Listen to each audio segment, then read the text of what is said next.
What if I told you that experiencing clinical death could become the source of a revelation about what awaits humanity in the future? When I was hit by a car, I found myself in a world filled with light, music, and sensations I had never encountered before. And this was not just a brush with death. It was the moment I was shown four events that are set to unfold by the end of 2025. Prepare yourself to learn what will leave you breathless and what the future holds for us all. My life before that day was, like most people's, ordinary. I had worked as a nurse in a hospital for years, and my life was deeply rooted in science and facts. My job was about helping others, providing care and healing, never about anything supernatural or beyond what could be explained by logic. I believed that everything in life had an explanation, that we were in control of our health until the inevitable would come to pass. But that all changed on April 3rd, 2023. That morning started like any other. The sun hadn't risen fully yet, and I was out for a jog, trying to clear my mind after a long, exhausting day. The streets were quiet, still wrapped in the pre-dawn calm that comes just before the world awakens. The air was crisp, almost refreshing, and I could feel the coolness of it in my lungs as I ran. I glanced at my watch. It was 5:12 a.m. Everything seemed perfectly ordinary. Just another day in my life. Then, in the blink of an eye, it all changed. One moment I was there, running across the street, and the next I felt an immense force hit me. I don't remember the impact itself, but I remember the sensation of everything around me vanishing. I expected darkness, silence, an end, but what I encountered was nothing like that. The moment my body hit the ground, everything around me started to dissolve, and I felt like I was floating, drifting into a place I couldn't understand. I had no concept of time, but I wasn't afraid. Instead, there was a profound peace, a feeling of detachment from the earthly world I had known. I wasn't just lying unconscious or in pain. I was somewhere else entirely. I couldn't tell where I was, but I could feel the vitality of this place surrounding me. It wasn't just alive, it felt alive, in a way I had never experienced before, like the very air had its own heartbeat. There was a warmth to it, a soft and comforting light that filled every inch of space. It wasn't harsh or blinding like sunlight, but a glow that seemed to wrap around me, as though it were embracing me. Every single part of my being felt filled with peace, something far beyond what I had ever felt in my life. The weight of the world, the stress, the pain, the worries, was gone. It was as though I was finally at home. I could breathe easily, feel free from the constraints of my physical body. I had no words to describe it, but I knew, deep down, that I was no longer in the world I had known. It wasn't like anything I had ever imagined, not like any dream or faint memory. It was real, undeniable, and profound. The colors around me were vibrant, radiant, like nothing I had ever seen before. The air was alive with energy, and I could sense a gentle hum, a soft melody, but it didn't come from any specific direction. It seemed to be all around me, a kind of music that wasn't created by instruments but by the very space itself. It was as if joy and love had turned into sound. I felt no fear, no anxiety, only pure acceptance and peace. As I stood there, trying to make sense of it, I began to sense the presence of something more. Someone was coming toward me, and instinctively, I knew who it was before I saw him clearly. It was my father, someone I had lost when I was still a teenager. I couldn't believe it at first, but there he was, looking so alive, so healthy, like he was in the prime of his life. I immediately recognized his smile, the same familiar warmth I had missed so deeply all those years. But there was something more to him, something radiant. It was as though his very essence was shining with purity. and there was an energy around him that made him appear even more alive than I remembered. And that's when I realized I wasn't just here by chance. This place, this moment, had a purpose. I had been brought here for a reason, but I couldn't fully understand why. The overwhelming peace, the gentle presence of my father, everything felt meaningful. I didn't know what was coming next, but I knew that whatever it was important. More important than anything I'd ever known. I found myself in a strange place, one that was filled with light. It wasn't bright, like the harsh sun or any artificial glow. No, it was a warm, soothing light that seemed to emanate from within me, enveloping every part of my being. I could feel it in my bones, in my very soul. The more I stayed in this space, the more I realized that everything I had known, fear, pain, worry, was completely absent. There was no heaviness. There was only peace, an overwhelming and profound peace. A peace so deep I couldn't even have imagined it while I was alive. It was as if everything I had once thought to be important, all the fears that burdened me, just melted away into nothingness. The light that surrounded me was alive, not simply illuminating the space, but filling every corner of my being. It wasn't just external. It was internal too, like my entire body had become part of it. Every cell, every nerve was suffused with this warmth and this peace. I felt no tension, no weight, no pain. Only the calm, loving embrace of this light. It felt as though I was floating in it, at once part of it and carried by it, like I had always belonged here. It was the kind of peace that erases any remnants of fear or sorrow. I had never known anything like this during my life. It was something beyond anything I had ever felt or believed possible. As I started to adjust to this new sensation, to this overwhelming peace, I noticed something even more remarkable. The space around me wasn't just silent, it wasn't just calm. It hummed, almost imperceptibly, but it was there. It wasn't a sound in the usual sense, but more like a vibration, a frequency that resonated with my very essence. And then I began to hear the music. It wasn't like any music I had ever known, not something that could be played or created with instruments. It wasn't something I could hear with my ears. It was something I felt, something I absorbed into every fiber of my being. This music was made of love, joy, and tranquility. It filled me, surrounded me, and became part of me. It was as if every part of me, from the tips of my fingers to the deepest corners of my soul, was attuned to this melody that wasn't played with sound, but with energy. The music was both beautiful and indescribable. It wasn't a song, it was a feeling, and it overwhelmed me in the best possible way. As I stood there, absorbing the music, feeling the peace and warmth, I saw him. At first, it was just a presence, a shadow in the light. But then, I recognized him. It was my father, the same father I had lost when I was just a teenager. There he was, standing in front of me, looking vibrant, healthy, and full of life. He looked as though he was in his prime again, as if time hadn't touched him at all. He was smiling, and that smile, the one I remembered so clearly from my childhood, was warm and kind. The moment I saw him, I knew who he was. There was no doubt, no hesitation. I knew that he had come for me, that he was here in this incredible place with me. His presence wasn't just comforting, it was a revelation.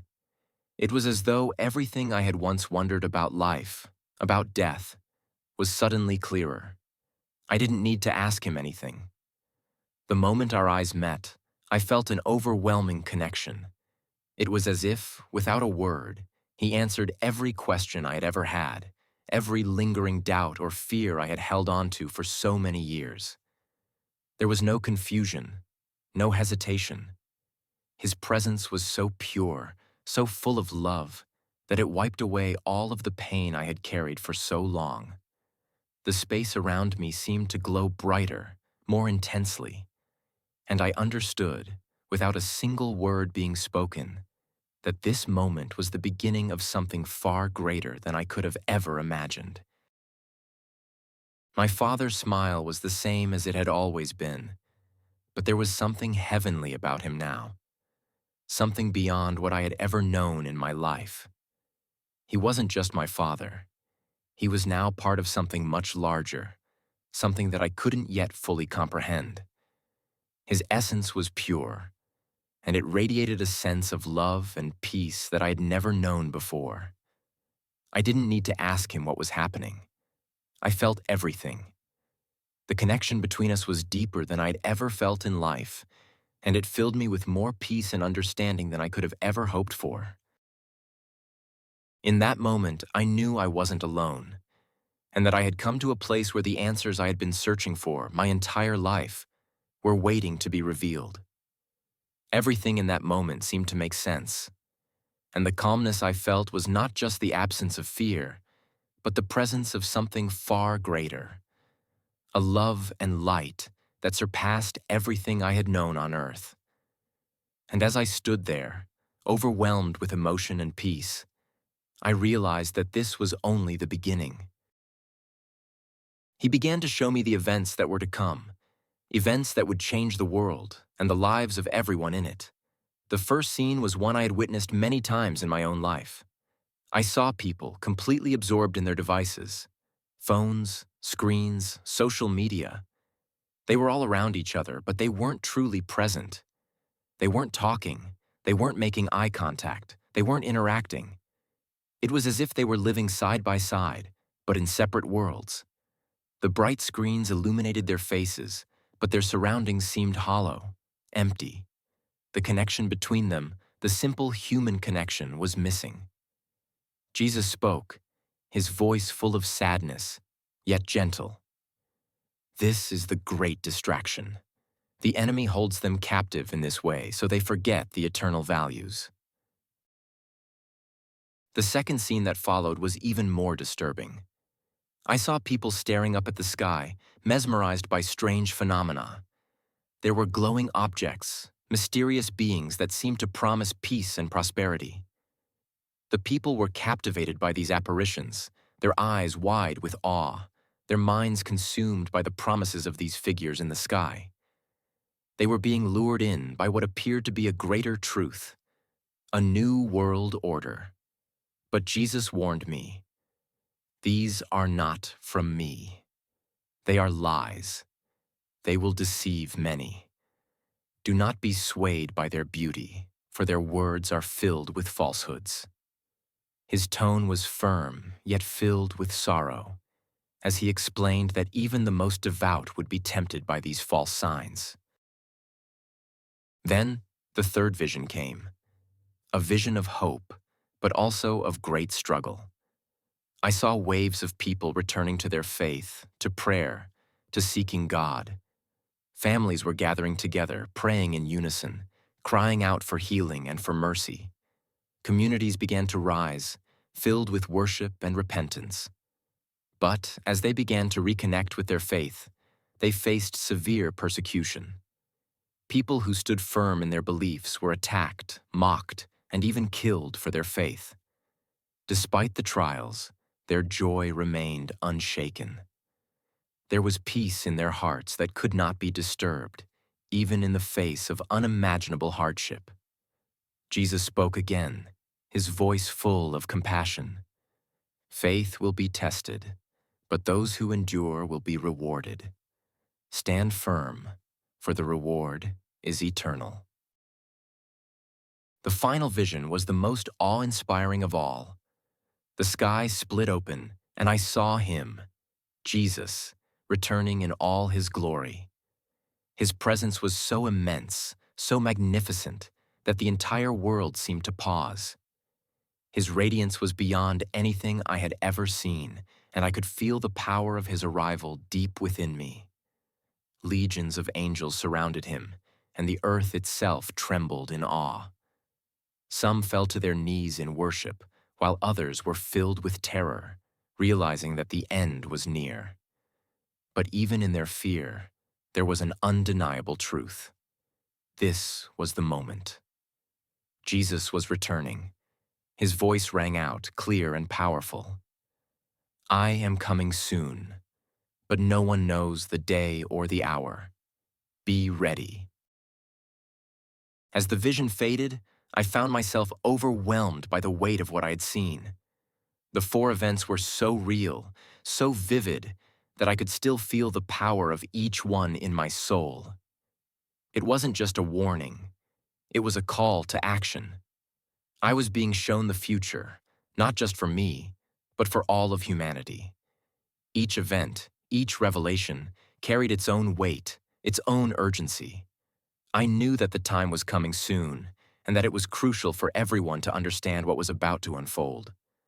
The distractions, the deceptions, the awakening, and finally, the return of Christ.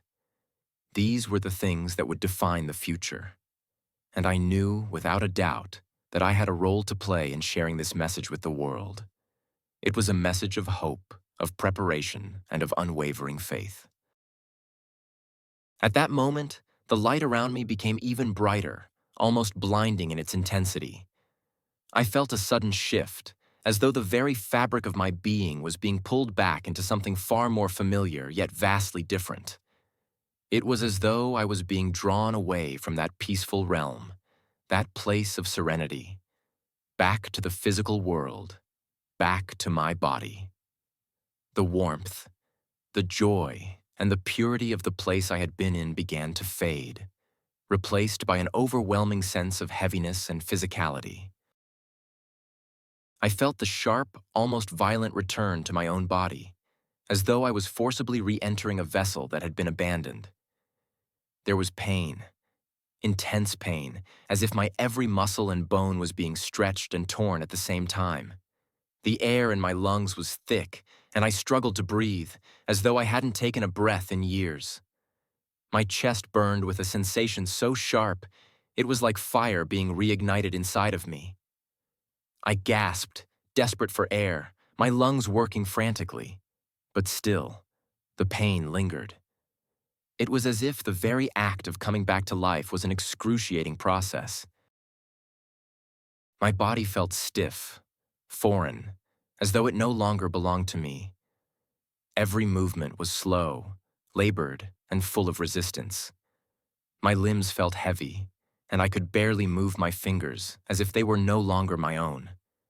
But despite the pain and the overwhelming heaviness, there was also a sense of gratitude that flooded me, an awareness that I had been given another chance, a second life. I was alive. I couldn't fully comprehend it at first, but the realization settled within me like a deep breath of air. I was back. Somehow, against all odds, I had returned. When I opened my eyes, the first thing I saw were faces. They were blurred at first, but they quickly came into focus. I saw the faces of paramedics, their expressions a mixture of shock and relief as they worked frantically to stabilize me. Their voices were frantic, almost disbelieving as they confirmed what was happening. "She's back," one of them said, their voice trembling with emotion. I couldn't fully grasp the weight of their words, but I could feel the intensity of their presence, the urgency in their movements. I could barely speak, my throat dry and raw, my body still fighting against the pain. I wanted to tell them everything, to explain what I had just experienced, to share the vision, the profound revelations, but the words wouldn't come. All I could do was hold on to one of the paramedics' hands, gripping it as tightly as I could manage. In that simple gesture, I tried to convey what I couldn't put into words: the overwhelming gratitude, the awe, the sheer realization of how fragile life was, how fleeting everything could be. The days that followed were a blur. The pain in my body didn't fade as quickly as I had hoped. The injuries I sustained from the accident were not as severe as anyone had expected. But the process of recovery felt long and agonizing.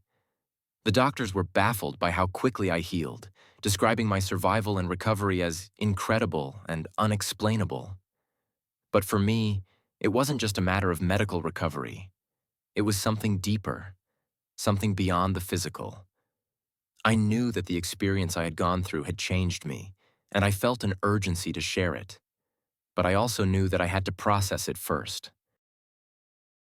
As I lay in the hospital bed, replaying every detail of what I'd witnessed, my father's presence, the vision of the future, the overwhelming love and peace, the words of Jesus, I began to understand that this wasn't just a near-death experience. It was a mission. I had been given a message, a warning, and a calling. It wasn't just for me. It was for the world. The physical recovery was difficult, but the emotional and spiritual process was even more so. How could I explain what had happened to me? How could I put into words the sensations, the clarity, the immense peace I had felt? How could I describe something that felt so real, so powerful, that it went beyond anything I could comprehend in human terms? I knew the answers were inside me, but sharing them felt almost impossible. I realized that my journey wasn't over, and that the experience I had been given was just the beginning. It wasn't just about me coming back to life. It was about the message I'd been entrusted with. I had seen the future, I had witnessed the signs, and now it was my responsibility to share it with others. But first, I had to heal, not just physically, but emotionally and spiritually. I had to find the strength to speak, to tell the story, and to help others understand the urgency of what I had experienced. And so, as the days passed and my body began to regain its strength, I focused on the truth I had been given. I focused on the clarity, the sense of purpose, and the knowledge that I was meant to share this experience with the world. It was no longer just my life that mattered. It was the message I had been shown that would shape the future. The days that followed were filled with confusion and disbelief. I could barely grasp what had happened, let alone figure out how to share it with others. The visions, the overwhelming peace, the clear message. How could I explain something so profound to those who had not experienced it themselves? It felt impossible to put into words the depth of what I had seen and felt. Yet I knew that I had been entrusted with something crucial, something that could change everything. I couldn't shake the weight of the mission that had been placed on my shoulders. Each time I thought about the events I had witnessed, the distractions consuming humanity, the false promises of peace, the return to faith amidst persecution, and the glorious return of Christ, I felt a sense of urgency within me. These weren't just abstract ideas or vague warnings. These were truths that needed to be heard, understood, and acted upon. Jesus had told me, "You are not the only one carrying this message. My Spirit will be with you and will give you the words." That reassurance stayed with me, but it didn't make the task any easier. How could I speak of something so vast, so life-altering, to people who might dismiss it as fantasy or madness? How could I help them understand the urgency of the warning I had received? As the days turned into weeks, I began to realize that this wasn't just a near-death experience. It was a calling. I had been given a revelation, and now it was my responsibility to pass it on. I understood that this was no ordinary message. It wasn't about me or my survival. It was about the future, about preparing people for what was to come. The distractions, the lies, the suffering, they were all part of a much larger story, and I had been shown the final chapters. I spent hours reflecting on the visions, replaying each moment in my mind. The great distraction, the way technology had become a prison, trapping people in meaningless distractions, keeping them from focusing on what truly mattered. The great deception, how so many would be deceived by false promises, by beautiful beings that seemed to offer peace, but were ultimately leading people astray. The great awakening, how people would turn back to faith, but at a great cost, enduring persecution and suffering for their beliefs. And finally, the great return, the moment when Christ would return and the world would finally know the truth, whether in awe or in fear. I knew what I had to do. I had to tell the world. I had to remind them of what was coming. I had to speak out, despite my fear and doubts. The message was too important to keep silent. Jesus had entrusted me with the knowledge of what was to come, and now I had to share it. The time to act was growing short, and I couldn't waste any more time. I knew it wouldn't be easy. There would be those who would mock me, who would dismiss my experience as a product of trauma or imagination. But I also knew that there would be those who would hear the message, who would understand and prepare. It wasn't my job to convince everyone, but to make sure that those who were ready to hear, those who were open to the truth, would be prepared. The task before me felt enormous, but I also felt a deep sense of peace. I knew that I wasn't alone in this. The Spirit of God would guide me, just as Jesus had promised. I had to trust in Him, in His strength, and in His guidance. I wasn't doing this on my own. This mission was His, and I was merely the vessel through which it would be carried out. As I began to share my story with a few trusted people, I realized that this was just the beginning. The message would spread, one person at a time, until it reached those who needed to hear it most. It wasn't about me or my experience. It was about the truth that needed to be shared. And as I spoke, I felt a growing sense of purpose, a sense that I was doing exactly what I was meant to do. This was my mission, to remind people to believe, to prepare, and to have faith. Jesus is coming soon, and the time to get ready is now. There's no more room for distractions, no time for hesitation. The events that I witnessed will unfold, and we must be ready to face them. I don't know when it will happen, but I know it's coming, and I know that my role is to help others understand the importance of this truth. I had been given a glimpse of the future, and now it was my turn to help others see it too.